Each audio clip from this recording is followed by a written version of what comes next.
நீங்கள் பார்த்துக் கொண்டிருப்பது உங்கள் விஜய்.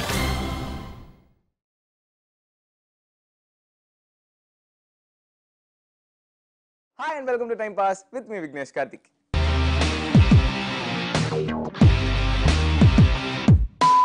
எமி ஜாக்சன் எல்லாருக்குமே தெரியும் அப்படின்னு நினைக்கிறேன். மதராசப்பட்டினம் அப்படின்ற படம் மூலியமா இன்ட்ரோடியூஸ் ஆனாங்க. ஆர்யா கூட வந்து அந்த படத்துல ஹீரோயினா நடிச்சிருந்தாங்க. விக்ரம் சார் கூட சேர்ந்து தாண்டவம் அப்படின்ற ஒரு பயங்கர டிஃபரெண்டான ஃபிலிம்ல ஹீரோயினா நடிச்சிருந்தாங்க. மறுபடியும் விக்ரம் சார் கூட சேர்ந்து இப்போ சங்கர் சாரோட டைரக்ஷன்ல பயங்கர பிரம்மாண்டமான ஃபிலிம் அப்படின்னு சொல்லலாம். பொங்கல் கூட படம் ரிலீஸ் ஆக போகுது. பயங்கர எதிர்பார்ப்பு இந்தியா ஃபுல்லா அந்த படத்துலயும் வந்து நடிச்சிருக்காங்க. இப்போ அந்த படம்லாம் நடிச்சு முடிச்சதுக்கு அப்புறம் நம்ம உதயநிதி ஸ்டாலின் அவர் கூட சேர்ந்து வந்து கெத்து அப்படின்ற படத்துல வந்து நடிக்க போறாங்க. டைரக்டர் வந்து யார் அப்படின்னு கேட்டீங்கன்னா மான் கராத்தே நம்ம சிவகார்த்திகேயனை வச்சு டைரக்ட் பண்ணியிருந்தார்ல அந்த படத்தோட டைரக்டர் திருக்குமரன் தான் வந்து இந்த படத்தை வந்து டைரக்ட் பண்ண போறாரு. இந்த படத்துலயும் அவங்க நடிக்கிறாங்க. பாவி பயலே இவ உயிர் மூச்சுல கடை போடுறவயாம ஆவி புகையா இவ அடி நெஞ்சில விளையாடுற போகாம நான் புவியிலதான் பரப்பெடுத்ததையே அது புரியுதடா உன் நிழலில நான் குடியிருந்திடத்தா என தெரியுதடா. இது எல்லாமே உங்களுக்கு வந்து தெரிஞ்ச விஷயம் தான். ஆனா உங்க எல்லாருக்கும் தெரியாத விஷயம் என்ன அப்படின்னா இது வரைக்கும் வெறும் மாடர்ன் ட்ரெஸ்ல பார்த்த எமி ஜாக்சனை இந்த படத்துல நம்ம வந்து ஒரு ஐயர் பொண்ணா மடிசார் கட்டிட்டு பார்க்க போறோம். எமி ஜாக்சன் மடிசார்ல பாக்குறதுக்கு பயங்கர டிஃப்ரெண்டா இருக்கும்ல. சோ இந்த படத்தோட கதை வந்து என்ன அப்படின்னு பாத்தீங்கன்னா ஒரு அப்பா பையன் ரெண்டு பேருக்கு நடுவில் இருக்கிற அந்த பாசத்தை வந்து வெளிப்படுத்துற ஒரு ஃபேமிலி பேஸ்ட் ஸ்கிரிப்டா இருக்கும் அப்படின்னு சொல்றாங்க. ஸோ இந்த படத்தோட ஷூட்டிங் வந்து ஜனவரியில ஸ்டார்ட் பண்ண போறாங்க. ஸோ இந்த படத்தை பாக்குறதுக்காகவும் முக்கியமா Amy ஜாக்சனை மடிசார்ல பாக்குறதுக்காகவும் we are waiting.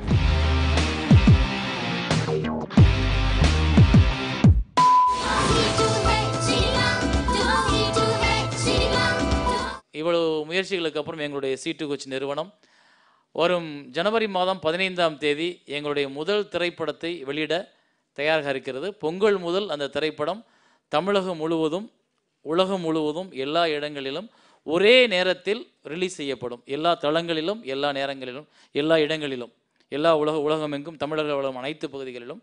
So இந்த அறிவிப்பை உங்களுக்கு அறிவிக்கவும் அது வெளியாகும் முறைகள் முதல் கேள்வி வந்து எல்லாரும் வந்து திரையரங்கத்தில் வருமா அப்படின்னு ஒரு கேள்வி இருக்குது.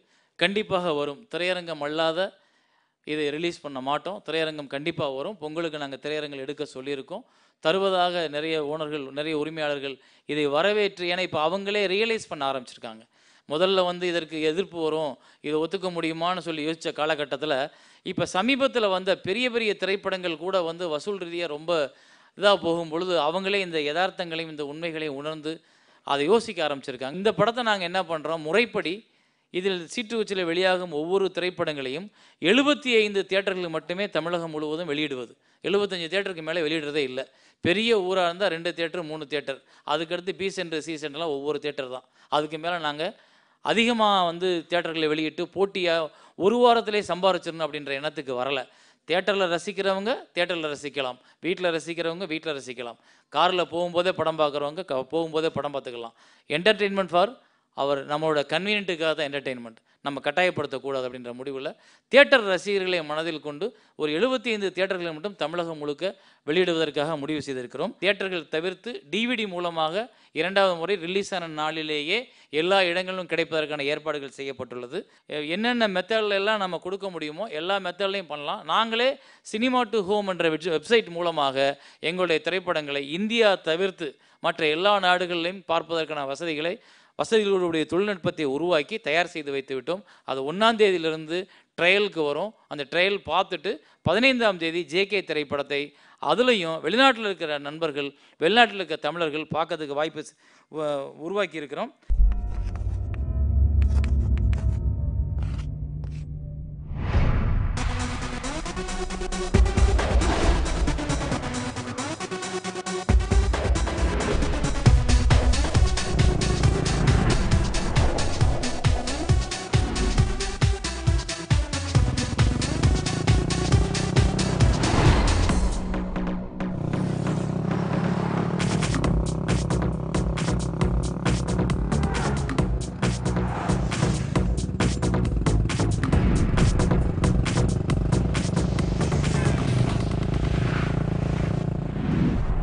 மாதம் ஒரே வேலையை 35,000 சம்பளத்துக்காக மெஷின் மாதிரி வேலை செய்கிறது எனக்கு பிடிக்கல. சர்வீஸ் பண்றதுக்கோ சாக்ரிஃபைஸ் பண்றதுக்கோ நாங்க இல்லை. ஏன் எந்த தலைவனும் இல்லை. வெறும் பிஸ்னஸ் மைண்டாக யோசிக்காம வாழப்புறம் வாழ்க்கை நிம்மதியாக இருக்குன்னு யோசித்து செஞ்சிருக்கீங்க. உனக்கு வாழ்நாள் ரொம்ப குறைவு. அதிகபட்சம் 2 to 3 years தான் இந்த உலகத்தில் நீ வாழ முடியும். மரணம் யாருக்காகவும் நிற்கிறதில்ல.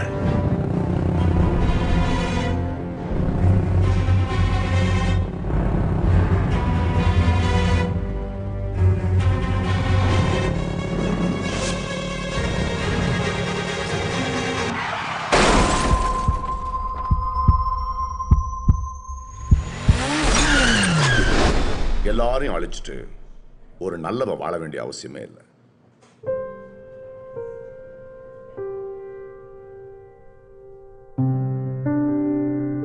உன் பிரயாணம் நல்லா இருக்குண்டா. நீ செஞ்சது செய்ய போறது எல்லாமே நல்லா இருக்கும்.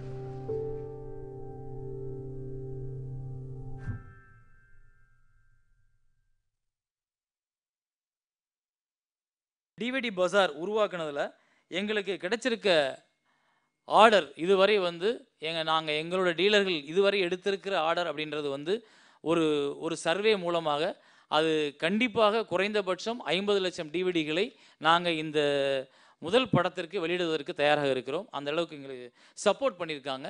ஏன்னா நாங்கள் சர்வே எடுக்க சொன்னோம். சும்மா வெறுமனே ஒருத்தட்ட வாங்க நீங்கள் சம்பாதிக்கலாம், உங்களுக்கு 20,000 கட்டினீங்கன்னா 25,000 சம்பாதிக்க வாய்ப்பு இருக்குது அப்படின்னு நாங்கள் ஒரு போஸ்டர் போட்ட உடனே நிறைய பேருக்கு கேள்வி, இது என்ன ஒரு எம்எல்எம் கம்பெனி மாதிரி இருக்குமோ, இது வந்து ஒரு மாதிரி பணத்தை வாங்கிக்கிட்டு இவங்க ஏமாற்றிடுவாங்களோ, இல்லை பணத்தை கொடுத்தோம்னா 25,000 எப்படி சம்பாதிக்கல அப்படின்னு சிரித்தவங்களுக்கு மத்தியில் நாங்கள் என்ன பண்ணோம், எதற்கும் காது கொடுக்கல. கடிவாளத்தை தூக்கி காதில் போட்டுட்டு யாரை பற்றியும் கவலைப்படல. நீங்கள் என்ன பண்ண, எங்கள் டீலர்ஸ் அத்தனை பேர்த்தையும் கூப்பிட்டோம். நீங்கள் முதல்ல சீட்டு கோச்சில் டீலராக இணைய வேண்டுமானால் சர்வே எடுக்க வேண்டும் உங்கள் பகுதிகளில் அப்படின்னு சொல்லிட்டு நாங்கள் ஒரு சர்வே ஃபார்ம் கொடுத்தோம். ஒவ்வொருத்தருக்கும் ஒரு டீலருக்கு கீழே வந்து 4000 வீடுகள் வெளி தமிழகம், அதாவது தமிழகத்தில் சென்னை தவிர்த்த இடங்களில், சென்னையில் மட்டும் 1500 to 2000 வீடுகள் நெருக்கடியும் அதிகமான பேர் பார்க்குற வாய்ப்பு இருக்கிறதுனால ஸோ இந்த 2000-4000 வீடுகள்லையும் எங்கள் டீலர்கள் சர்வே எடுக்க ஆரம்பித்தாங்க. சர்வே எடுத்ததில் 64% வந்து இந்த சீட்டு கோச் திரைப்படத்தை, அதை வெளியிடுற அந்த 50 ரூபாய்க்கான திரைப்படத்தை வாங்க தயாராக இருக்காங்க.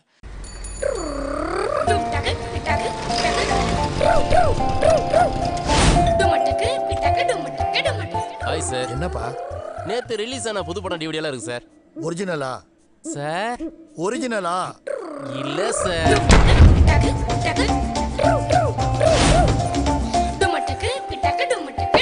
மேடம்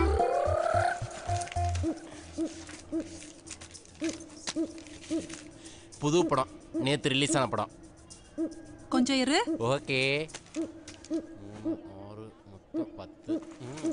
6 நீ வச்சிருக்க அதே படம் ஒரிஜினல் 5.1 சவுண்டு நேற்று ரிலீஸ் ஆன அன்னைக்கே வீட்டுக்கு வந்துருச்சு.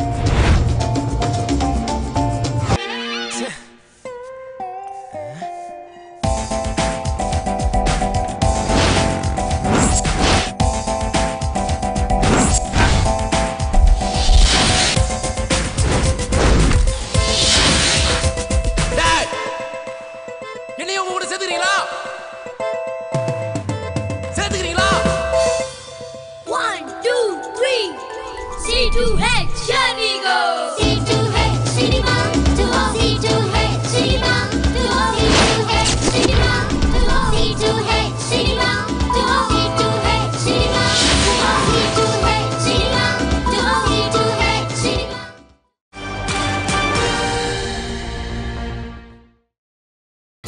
நீங்கள் பார்த்துக் கொண்டிருப்பது உங்கள் விஜய்.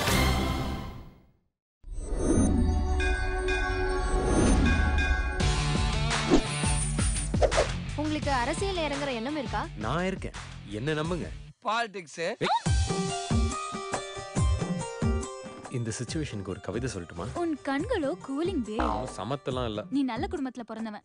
ஏவிஎம் சரவணன் சார் மாதிரி கடைசி வரைக்கும் இது ஒயிட் மெயின்டைன் பண்ண போதும்.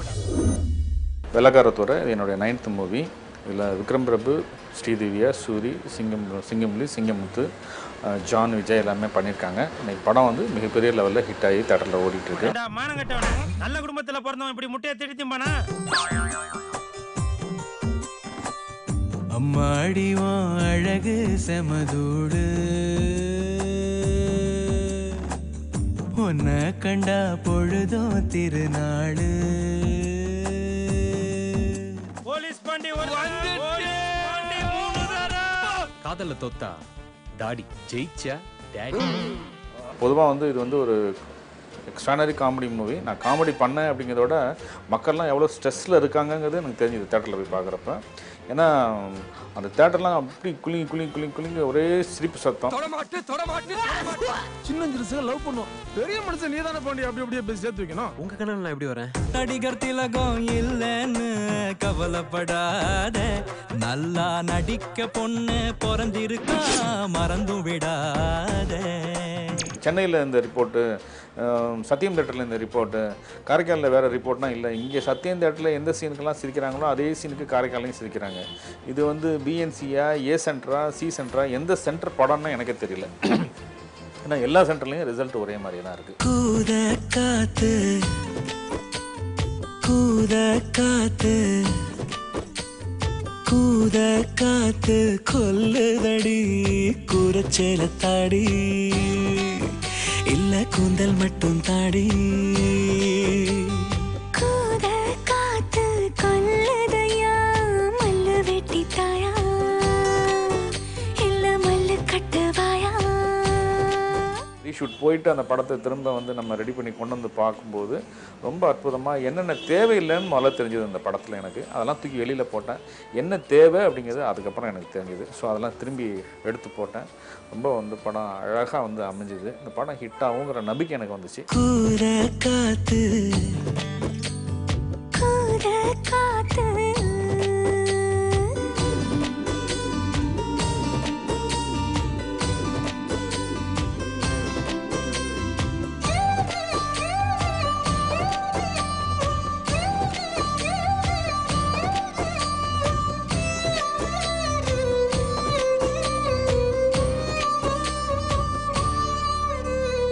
விக்ரம் பிரபு வந்து எப்படி ஒரு ஆக்ஷன் பண்ணிகிட்டு இருக்கிறாரு, அவர் வந்து எப்படி நீங்கள் காமெடியாக பண்ணியிருக்கீங்க அப்படின்னு நிறைய பேர் என்கிட்ட கேட்டாங்க.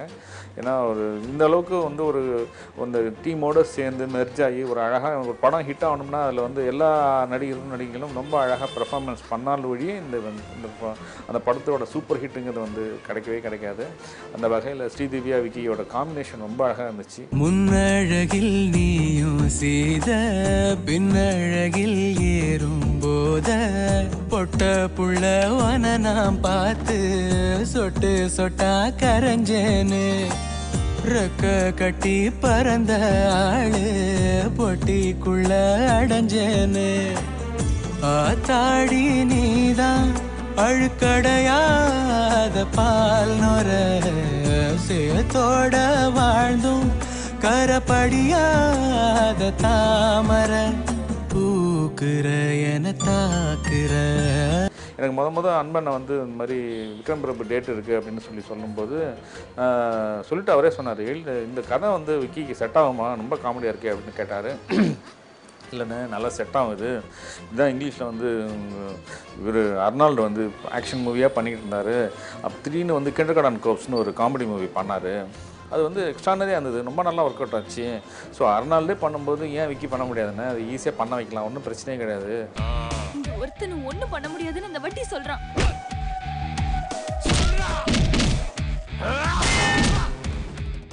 என் மேலே அவ்வளோ பிரியமா? உனக்காக என்ன வேணாலும் பண்ணுவேன்.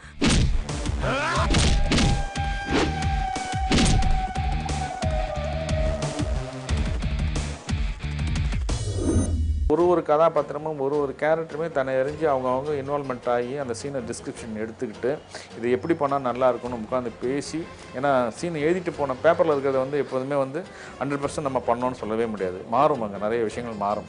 அப்படி மாறி வரும்போது சிலது வந்து எக்ஸ்ட்ரா நிறைய ஒர்க் அவுட் ஆகிடும், சிலது வந்து ரொம்ப வந்து ரிஜெக்ட் ஆகிடும். இந்த தேன்பூச்சி சீக்வன்ஸ்லாம் வந்து லாஸ்ட்டாக எடுத்து போட்டது தான். அதெல்லாம் முதல்ல எடுத்த ஒரு போர்ஷன் எனக்கு இப்போ பெரிய இம்ப்ரெஸ் ஆகலை. ஸோ அந்த மாதிரி நிறைய விஷயங்கள் இந்த கிளைமாக்ஸில் அந்த பாம்பு கட்டிட்டு இருக்கிறதெல்லாம் வந்து 3வது நட எடுத்தது. அது ஃபர்ஸ்ட் டைம் எடுத்தது இம்ப்ரெஸ் ஆகலை, செகண்ட் டைம் எடுத்தது, 3வது நட எடுத்தது தான் எனக்கு வந்து இம்ப்ரெஸ் ஆச்சு. நடிகர் திலகம் இல்லைன்னு கவலைப்படாத, நல்லா நடிக்க பொண்ணு பிறந்திருக்கா மறந்து விடாத. மியூசிக் அப்படின்னா அந்த மியூசிக் பற்றி சொல்லும் போதும் அங்கேயும் அன்பண்ணா தான் வந்து நிற்கிறாரு. ஏன்னா வந்து வேறு எதுலேயுமே வந்து தலையிடவே இல்லை. ஓப்பனிங் மாத்திரம் வந்து ஆர்டிஸ்ட் மாத்திரம் ஃபிக்ஸ் பண்ணி கொடுத்துறாரு. ஸ்ரீதிவியா ஹீரோயினை போட்டுங்க, அந்த சூரியெல்லாம் வந்து மெயினாக போடுங்க அப்படின்லாம் சொன்னது வந்து வேற ஒரு கேரக்டர் தான் வச்சுருந்தேன். சூரிக்கு இல்லை சார் த்ரோ அவுட்டாக கொஞ்சம் சம்பளம் பெருசானாலும் பரவாயில்ல, சூரிய மெயின் கேரக்டருக்கு போட்டு நீங்கள் வந்து பண்ணுங்க அப்படின்னு சொல்லி சொன்னது அதோடு விட்டுட்டார். அதுக்கப்புறம் ஒன்றும் இல்லை. ஆனால் வந்து இந்த சாங்கில் மாத்திரம் வந்து ரொம்ப வந்து கான்சன்ட்ரேட் பண்ணாரு. அவன் அடிப்ப பார்த்து கொடுக்க போறான் 3 ஆஸ்காரு, இன்னும் 3 ஆஸ்காரு. நடிகர் திலகம் இல்லைன்னு கவலைப்படாத, நல்லா நடிக்க பொண்ணு பிறந்திருக்கா மறந்து விடாத. 3 படமாகவே இவானே சொல்லுவார், விடிய காலையில் எல்சார்ட்டேருந்து ஃபோன் வர வரைக்கும் பக்குங்க அப்படின்னு சொல்லிட்டு. ஏன்னா அது ஒரு 24 hours நான் டைம் எடுத்துக்குவேன். கேட்கும்போதே அந்த டியூன் நல்லா இருக்குது அப்படிங்கிறது மனசுக்கு ரீச் ஆகிடும். பட் இருந்தால் கூட அதை எதுக்கு நம்ம வந்து இப்போ நல்லா இருக்குன்னு சொல்லி அப்புறம் விடிய காலையில் கேட்போம், அது நமக்கு பிடிக்காமல் இருக்கும். நாளைக்கு காலையில் சொல்லணும் என் வாங்கிட்டு வந்துடுவேன் நான். அப்புறம் காலையில் நான் ஏர்லி மார்னிங் ஒரு 8 o'clock உட்காந்து மொட்டை மாடியில் உட்காந்து கேட்கும்போது அந்த சாங்கை டியூனை கேட்கும்போது அன்றைக்கி அந்த மறுநாள் இந்த ரெக்கார்டிங்கில் கேட்கும்போது என்ன ஒரு இம்ப்ரெஷன் கிடச்சிதோ அது மறுநாளும் எனக்கு கிடச்சிதுன்னா அந்த சாங் வந்து கண்டிப்பாக ஒரு பெரிய ஹிட்டுன்னு அப்படின்னு எனக்குள்ள ஒரு கெஸ்ஸிங் இருக்கும். ஸோ அந்த மாதிரி எனக்கு கிடைச்சி ஒரு சாங்கும். அம்மாடி அழகு செமதோடு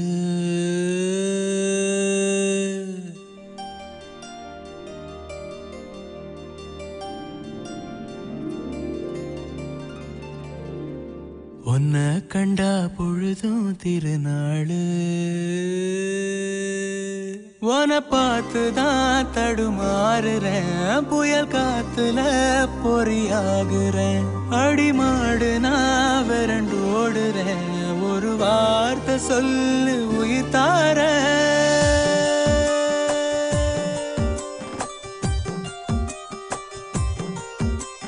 எங்கே போனாலும் எந்த ப்ரொடியூசரை மீட் பண்ணாலும் அந்த காக்காம்பட்டா சாங் சூப்பராக இருந்துச்சு, அந்த ஊதக்காத்து சாங் சூப்பராக இருந்துச்சு சார், இன்றைக்கி தான் எனக்கு சாங் ரெக்கார்ட் ஆச்சு, இன்றைக்கி தான் நானே கேட்டுட்டு நானும் அன்பனும் கேட்டோம், அதுக்குள்ளே நீங்கள்லாம் எப்படி உங்களுக்கு ஃபோன் வருது? கேட்டோம்ப்பா, நாங்கள்லாம் கேட்டோம், ரொம்ப நல்லா இருக்குது இந்த சாங் அப்படின்னு. ஸோ அந்த மாதிரி இண்டஸ்ட்ரி ஃபுல்லாகவுமே கேட்டிருப்பாங்க. அவங்க வீட்டு டிரைவரு, வாட்ச்மேனு, அங்கே இருக்கிற செல்வராஜன் எல்லாருமே அந்த சாங் கேட்டுன்னு, L sir song super, L sir song super. அது ஒரு திருவிழா மாதிரியும் ஒரு கொண்டாட்டமாக அந்த ஒரு ஃபெஸ்டிவல் மூடில் அந்த சாங் அவங்க கொண்டாடுற விதம் இருக்குல்ல, அவ்வளோ அற்புதமாக இருக்கும்.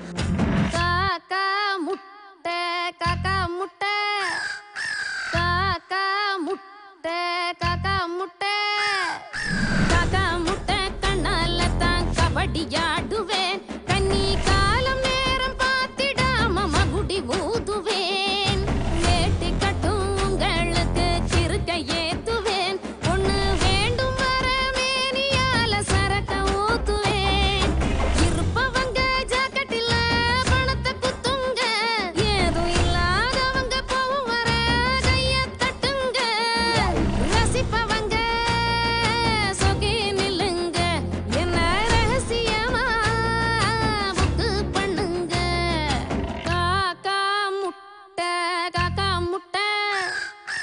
ஒரு சாங்க்கு வைரமுத்து சாரை போட்டே ஆகணும்னு சொல்லி, ஸோ அந்த சாங்கும் வந்து கவிஞரும் வந்து விக்ரம் பிரபு கூட சேர்ந்துட்டு 3 தலைமுறைக்கு நான் அந்த பாட்டு எழுதணும் அப்படிங்கிற ஒரு ஆர்வம், அந்த விஷயத்தில் வைரமுத்து சார் வந்து உடல்நிலை சரியில்லாத சூழலும் அந்த ஒரு பாட்டுன்னு கூட பார்க்காம அந்த ஹாஸ்பிட்டல்லேருந்து எனக்கு எழுதி கொடுத்தாரு வைரமுத்து அவர்கள்.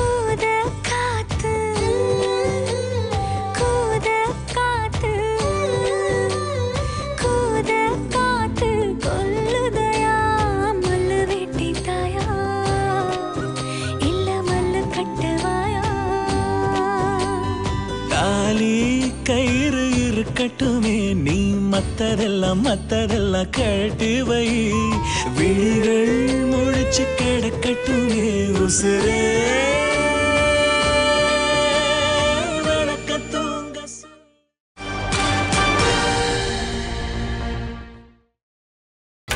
நீங்கள் பார்த்துக் கொண்டிருப்பது உங்கள் விஜய்.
உயிர் வாழ முள் கூட ஓர் பறவையின் வீடாய் மாறிடுமே உயிரே உன் பாதை மலராகும் நதி வாழும்